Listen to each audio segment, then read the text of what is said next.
हरे कृष्णा। रिचा एस्ट्रोविजन में आप सभी का एक बार फिर से स्वागत है। आज हम बात करने वाले हैं कि सभी प्लैनेट्स 8th हाउस में किस तरह से अपना रिजल्ट देते हैं और 8th हाउस किस तरह से पास्ट लाइफ के पेंडिंग कर्मास को भी शो करता है। तो आइए सबसे पहले जानते हैं कि 8th हाउस आखिर है क्या। देखिए, 8th हाउस को मोक्ष त्रिकोण के हाउसेस में से एक हाउस माना जाता है और 4, 8, 12 जो कि मोक्ष त्रिकोण के हाउसेस हैं, तो इसका 8th हाउस का जो नेचुरल सिग्निफिकेटर है वो शनि है। तो 8th हाउस हमारी लाइफ में उन सभी चीज़ों को रिप्रेजेंट करता है जो कि छिपी हुई हैं, यानी जिनके बारे में हमें पहले से कुछ भी पता नहीं होता, यानी कि हमारे लाइफ के हिडन सीक्रेट्स, ऑकल्ट नॉलेज। तो इसके साथ ही इन लॉज से हमारे रिलेशनशिप किस तरह से रहने वाले हैं, इसे भी हम 8th हाउस से ही देखते हैं। इनहेरिटेंस को भी 8th हाउस से ही देखा जाता है और इसके साथ ही एक्सीडेंट्स, एडिक्शंस या चीटिंग जैसी स्थितियों का जिस व्यक्ति को जो भी ऐसी स्थितियों का अपनी लाइफ में सामना करना पड़ता है, उस सभी को भी 8th हाउस से ही देखा जाता है। तो किसी तरह की कुछ प्रोलॉन्ग इलनेस वगैरह को भी 8th हाउस से ही हम देखते हैं। और इसके साथ ही हमारी लाइफ में जो ट्रांसफॉर्मेशन होती है, जो चेंजेस आते हैं, भले ही वो अच्छे हों या बुरे हों, उन्हें भी हम 8th हाउस से ही देखते हैं। तो आइए जानते हैं कि जो प्लैनेट्स हैं वो 8th हाउस में किस तरह से अपना फल देते हैं। तो सबसे पहले हम बात करते हैं सूर्य यानी कि सन की। देखिए, सूर्य को ब्रह्मांड में सबसे शक्तिशाली प्लैनेट माना जाता है, जो कि रिप्रेजेंट करता है हमारी ईगो को, हमारे स्टेटस को, और फादर को भी सूर्य ही रिप्रेजेंट करता है। तो 8th हाउस जो कि एक तरह से डेथ का हाउस भी माना जाता है, सीक्रेट्स, हमारे हिडन सीक्रेट्स का हाउस भी माना जाता है। तो जब भी किसी व्यक्ति के 8th हाउस में सन की प्लेसमेंट होगी, तो वो व्यक्ति सीक्रेटिवली ईगोइस्टिक होगा, यानी कि वो अपनी ईगो को कभी भी जाहिर नहीं करेगा, लेकिन वो ईगोइस्टिक होगा ज़रूर। और इसके साथ ही इस तरह की प्लेसमेंट वाला कोई भी व्यक्ति, उसको हिडन नॉलेज को जानने में, उसके बारे में रिसर्च करने में बहुत ज़्यादा इंटरेस्ट अपनी लाइफ में रहेगा और वो उसको लोगों की हेल्प करने में भी बहुत ज़्यादा इंटरेस्ट रहेगा। इस बात के बहुत ज़्यादा चांसेस हैं। तो इसके बाद हम बात करते हैं चंद्रमा की। देखिए, चंद्रमा जो है उसकी 8वें घर में प्लेसमेंट किसी भी व्यक्ति को रिलेशनशिप के मैटर में बहुत ज़्यादा ऑब्सेस्ड बना देती है। तो वो व्यक्ति अपने रिलेशनशिप को लेकर बहुत ज़्यादा ऑब्सेस्ड रह सकता है और उसका माइंड हमेशा जो लाइफ के डीपेस्ट सीक्रेट्स को ढूंढने में संलग्न रह सकता है। और इसके साथ ही अगर मान लीजिए जो चंद्रमा है वो अफ्लिक्टेड है, तो बहुत ज़्यादा चांसेस हैं कि ऐसे व्यक्ति की मदर को हेल्थ इश्यूज़ ज़रूर होने के चांसेस हो सकते हैं। तो इसके साथ ही जो 8th हाउस के चंद्रमा की जो सबसे नेगेटिव बात है वो ये है कि इस तरह के व्यक्ति के माइंड पे छोटी छोटी बातों का बहुत ज़्यादा इफ़ेक्ट रहता है, यानी कि छोटी छोटी बातें उसको बहुत जल्दी अपसेट कर देती हैं। तो इसके बाद हम बात करते हैं मंगल ग्रह की, अगर वो 8th हाउस में प्लेस्ड हो। देखिए, जो मंगल ग्रह है वो हमारी लाइफ में डिज़ायर, पैशन और एग्रेशन को रिप्रेजेंट करता है।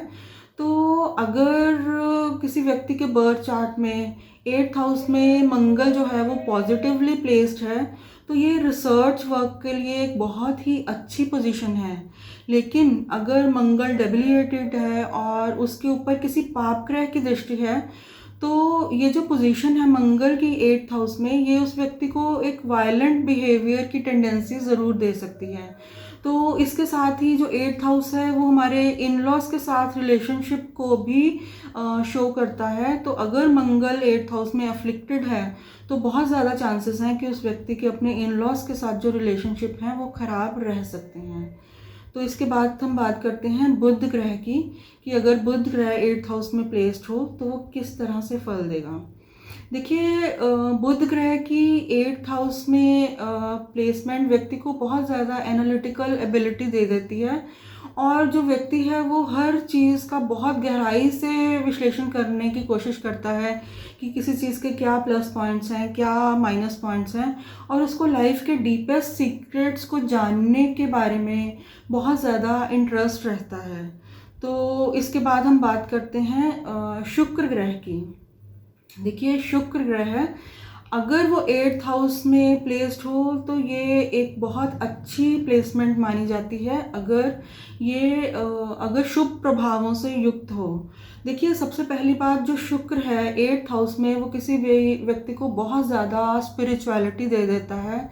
उस व्यक्ति को मंत्र सिद्धि में बहुत ज़्यादा इंटरेस्ट हो सकता है, ज्योतिष में भी बहुत ज़्यादा उस व्यक्ति को इंटरेस्ट हो सकता है। और अगर दूसरे योग बर्थ चार्ट में सपोर्ट करते हैं तो वो व्यक्ति ज्योतिष के अध्ययन में बहुत ज़्यादा काम भी कर सकता है। तो इसके साथ ही जो शुक्र की 8th हाउस में जो प्लेसमेंट है, वो व्यक्ति को अपने लाइफ पार्टनर से बहुत ज़्यादा फाइनेंशियल बेनिफिट्स भी दे सकती है। और इसके साथ ही जो शुक्र की 8th हाउस में जो प्लेसमेंट है, ये व्यक्ति अपने रिलेशनशिप को लेके बहुत ज़्यादा सीक्रेटिव होते हैं, इतने ज़्यादा कि अगर इनकी लाइफ में मतलब अगर ये किसी व्यक्ति को लाइक करते हैं तो वो किसी और को इसके बारे में बताना तो दूर की बात है, वो खुद उस व्यक्ति को भी बताना ज़रूरी नहीं समझते, या उस व्यक्ति को कभी भी इसके बारे में नहीं बताते।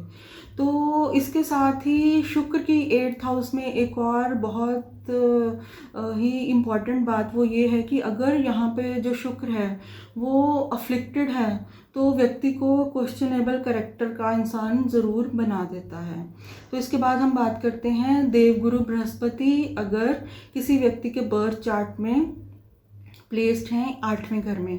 तो देखिए, बृहस्पति यानी गुरु ग्रह की 8वें घर में जो उपस्थिति है, ये व्यक्ति को ऑकल्ट नॉलेज में बहुत ज़्यादा इंटरेस्ट देती है, उसकी इंट्यूशन बहुत स्ट्रांग होती है। और अगर बर्थ चार्ट के जो दूसरे ग्रह अगर सपोर्ट करते हैं तो वो ज्योतिष विज्ञान में बहुत अच्छा काम कर सकता है। और इसके साथ ही व्यक्ति को जो इनहेरिटेंस में बहुत कुछ मिलने के चांसेस भी रहते हैं।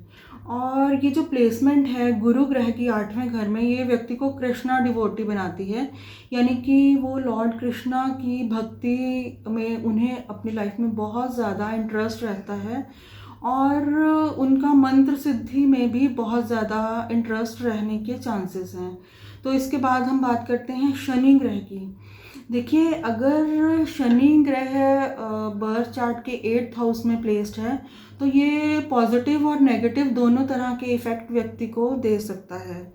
देखिए, सबसे पहले तो इस तरह की जो प्लेसमेंट है 8th हाउस में जो शनि है, वो व्यक्ति हर चीज़ को बहुत ही गहराई से एनालिसिस करने की एबिलिटी देता है व्यक्ति को। और इसके साथ ही उस व्यक्ति को बहुत ज़्यादा उसको ऑकल्ट नॉलेज में इंटरेस्ट भी देता है, उसको बहुत ज़्यादा डिसिप्लिन्ड भी बना देता है। और जो लोग रेकी या प्राणिक हीलिंग जैसी बातों में आगे रिसर्च करते हैं, उनके बर्थ चार्ट में भी जो शनि है वो 8वें हाउस में प्लेस्ड हो, इस बात की बहुत ज़्यादा संभावना है। लेकिन यहाँ पे एक बात ध्यान देने योग्य है कि अगर यहाँ पे जो शनि है वो अफ्लिक्टेड है तो बहुत ज़्यादा चांसेस हैं कि उस व्यक्ति को कोई लंबी बीमारी भी हो सकती है, या उसको नशों की एडिक्शन भी उसकी लाइफ में हो सकती है। कोई लंबी बीमारी भी उसके लाइफ में उसको बहुत ज़्यादा परेशान कर सकती है। तो इसके बाद हम बात करते हैं कि अगर राहु ग्रह 8th हाउस में प्लेस्ड हो तो वो किस तरह के फल देगा। देखिए, राहु ग्रह जो ज्योतिष में एक अनएंडिंग डिज़ायर को रिप्रेजेंट करता है, तो राहु ग्रह अगर 8th हाउस में प्लेस्ड है तो ये व्यक्ति को ऑकल्ट नॉलेज में बहुत ज़्यादा इंटरेस्ट पैदा कर देता है। और अगर मान लीजिए कि राहु ग्रह ज्येष्ठा नक्षत्र में 8वें हाउस में प्लेस्ड है तो बहुत ज़्यादा चांसेस हैं कि उस व्यक्ति को तंत्र विज्ञान में बहुत ज़्यादा इंटरेस्ट हो सकता है। तो अगर राहु यहाँ पर नेगेटिवली प्लेस्ड है और अफ्लिक्टेड है तो व्यक्ति को जो स्मोकिंग में बहुत ज़्यादा उसकी एडिक्शन हो सकती है। और इसके साथ ही अगर यहाँ पे राहु ग्रह के ऊपर किसी भी शुभ ग्रह की दृष्टि नहीं है तो बहुत ज़्यादा चांसेस हैं कि उस व्यक्ति को ये प्लेसमेंट मेंटल डिप्रेशन भी दे सकती है। अदरवाइज़ अगर अच्छे ग्रह की दृष्टि है 8वें घर के ऊपर तो बहुत ज़्यादा चांसेस हैं कि वो व्यक्ति बहुत ज़्यादा रिसर्च वर्क में इन्वॉल्व भी हो सकता है। तो इसके बाद हम बात करते हैं केतु ग्रह की। देखिए, अगर केतु ग्रह 8th हाउस में प्लेस्ड है तो बहुत ज़्यादा चांसेस हैं कि वो व्यक्ति हाईली स्पिरिचुअल हो सकता है अपनी लाइफ में। लेकिन यहाँ पे ये ध्यान देने योग्य बात है कि वो उस व्यक्ति को बहुत ज़्यादा चीज़ों को गहराई से परखने की आदत ज़रूर होगी। लेकिन इसके साथ ही इस प्लेसमेंट की एक नेगेटिव बात ये भी है, क्योंकि यहाँ पे जो 8वें घर का केतु है वो 2nd हाउस जो कि फैमिली और वेल्थ का भी है उसको एस्पेक्ट कर रहा है। तो इस स्थिति में ये जो प्लेसमेंट है ये व्यक्ति को एक डिससेटिस्फेक्शन की फीलिंग भी दे सकती है, क्योंकि भले ही उसके पास कितनी भी प्रॉपर्टी हो, कितना कुछ भी हो, उसकी लाइफ में एक डिससेटिस्फेक्शन की जो फीलिंग है वो ज़रूर रहने वाली है। तो इसके बाद हम बात करते हैं कि जो 8th हाउस के प्लैनेट्स हैं वो किस तरह से हमारी लाइफ के पेंडिंग कर्मास को शो करते हैं। देखिए, अगर जो 8th हाउस में अगर कोई प्लैनेट रेट्रोग्रेड है तो वो हमारे पास्ट लाइफ के पेंडिंग कर्मास को शो कर रहा है एक तरह से। और इस स्थिति में जो प्लैनेट है वो बहुत ज़्यादा स्ट्रॉन्ग रिजल्ट देने की सिचुएशन में आ जाता है। और जब भी इस तरह की जो प्लेसमेंट है वो किसी व्यक्ति के बर्थ चार्ट में होगी तो इस बात के बहुत ज़्यादा चांसेस हैं कि उस व्यक्ति को अपने पिछले जन्म के जो पेंडिंग कर्मास हैं उसको इस जन्म में पूरा करना होगा। तो वो व्यक्ति अपने लाइफ के पेंडिंग कर्मास को इस लाइफ में पूरा कर पाएगा या नहीं, इसको चेक करने के लिए हमें एक बात का ज़रूर ध्यान रखना होगा कि जो 8th हाउस में जो राशि है उसका लॉर्ड कहाँ पर प्लेस्ड है। देखिए, अगर 8th हाउस का जो लॉर्ड है वो केंद्र या त्रिकोण में प्लेस्ड है तो बहुत ज़्यादा चांसेस हैं कि वो व्यक्ति अपनी लाइफ के पेंडिंग कर्मास को ज़रूर पूरा करेगा। लेकिन अगर जो 8th हाउस का जो लॉर्ड है वो त्रिक भावों में प्लेस्ड है तो उस व्यक्ति को पेंडिंग कर्मास को, अपने पास्ट लाइफ के पेंडिंग कर्मास को पूरा करने में बहुत ज़्यादा स्ट्रगल करना होगा। तो ये था मेरा छोटा सा विश्लेषण 8th हाउस में प्लैनेट किस तरह से रिजल्ट देते हैं। तो अगर आपको ये अच्छा लगा हो वीडियो तो प्लीज़ मेरे चैनल को सब्सक्राइब करें, मेरे वीडियो को लाइक करें। टिल देन, हरे कृष्ण।